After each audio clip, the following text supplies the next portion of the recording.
Monsieur le haut représentant, Monsieur le commissaire, Monsieur le directeur général, Monsieur le président, Mesdames et Messieurs, je voudrais partager au nom du gouvernement belge ma joie de vous accueillir, toujours aussi nombreux, au Palais d'Egmont, au lieu de l'histoire diplomatique de la Belgique.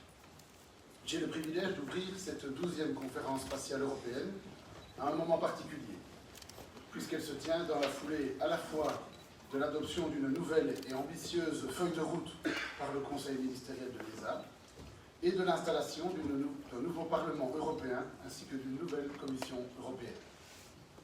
Je voudrais aussi vous dire mon plaisir de participer activement à cette nouvelle édition consacrée aux défis de la politique spatiale européenne face aux enjeux de cette nouvelle décennie.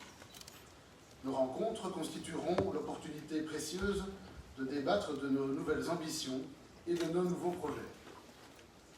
Vos travaux constitueront également une des dernières occasions de préparer les négociations concernant le programme spatial de l'Union européenne et le futur cadre financier pluriannuel.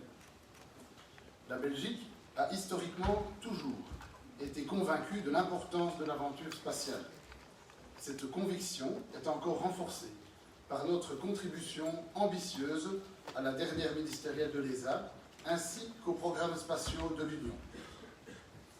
Votre participation impressionnante, ainsi que la grande qualité des panels rassemblés, confirment l'importance que le spatial constitue pour nos concitoyens, nos services publics, nos infrastructures et nos entreprises. Cette nouvelle décennie est marquée par une nouvelle course à l'espace. Les capacités réservées, il y a quelques années encore, aux seules agences gouvernementales, sont maintenant mobilisées par des entreprises commerciales et accessibles à de nombreux acteurs économiques. Ces systèmes spatiaux sont devenus indissociables de la mise en œuvre d'infrastructures critiques nationales et européennes ou d'opérateurs de services essentiels. La maîtrise des technologies spatiales et le fait de pouvoir accéder de façon autonome à l'espace sont, pour l'Europe, des intérêts dont l'importance n'a jamais été aussi essentielle. Dans un contexte de diffusion sans précédent des applications spatiales à des champs nouveaux d'activité, aux enjeux économiques et stratégiques croissants, il est plus nécessaire que jamais de conserver un accès souverain à l'espace. Ce profond bouleversement des paradigmes, ainsi que l'émergence de nouvelles opportunités, de nouvelles menaces et de nouveaux besoins, nous appellent à améliorer nos performances et à aller encore plus loin. Mesdames et messieurs, we choose to go to the moon. La ligne de force du président Kennedy, donnée dans son discours le 12 septembre 1962 à l'université de Houston, revêt une singulière pertinence et une grande actualité. Dans son discours, Kennedy qualifia l'espace de nouvelles frontières. Il imprègne son discours d'un sentiment d'urgence, soulignant la liberté dont disposent les Américains de choisir leur destin, plutôt que de se le laisser imposer. Nous faisons aujourd'hui face au même dilemme. C'est dans ce contexte particulier que nous accueillons, au sein de la Commission européenne, la nouvelle direction générale à l'acronyme évocateur, DEFI. La Belgique est convaincue que des synergies entre le savoir-faire de l'industrie de la défense et du spatial pourront apporter les solutions dont l'Europe a besoin dans le domaine de la sécurité de ses citoyens et de ses infrastructures.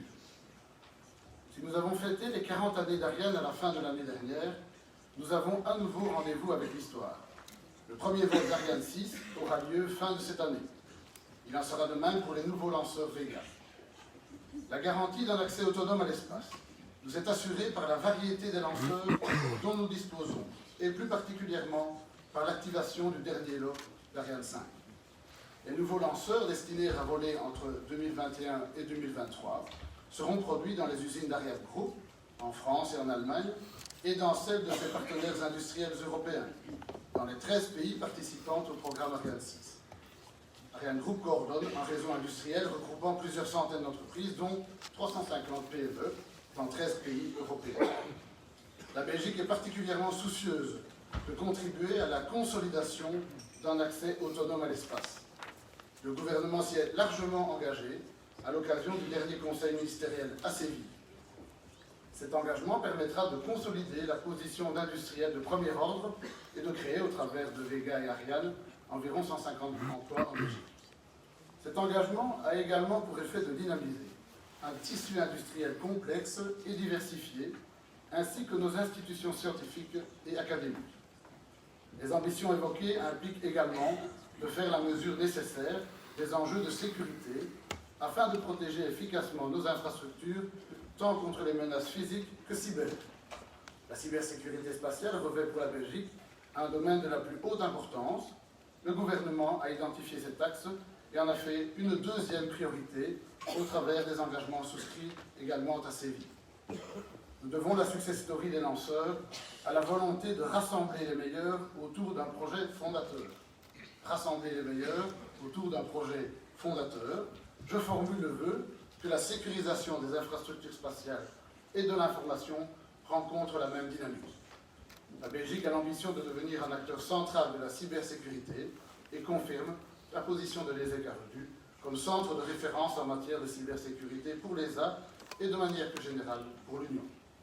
Le partage de standards communs de sécurité entre les différentes organisations devrait permettre d'aborder une vision commune de la gouvernance, de la sécurité, des infrastructures et de l'information.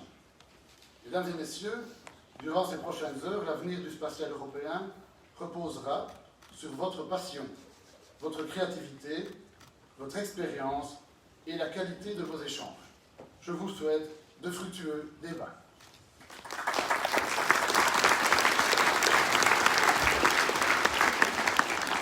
Merci, Monsieur le Vice-Premier ministre. I would now like to welcome Mr. Joseph Borrell, the High Representative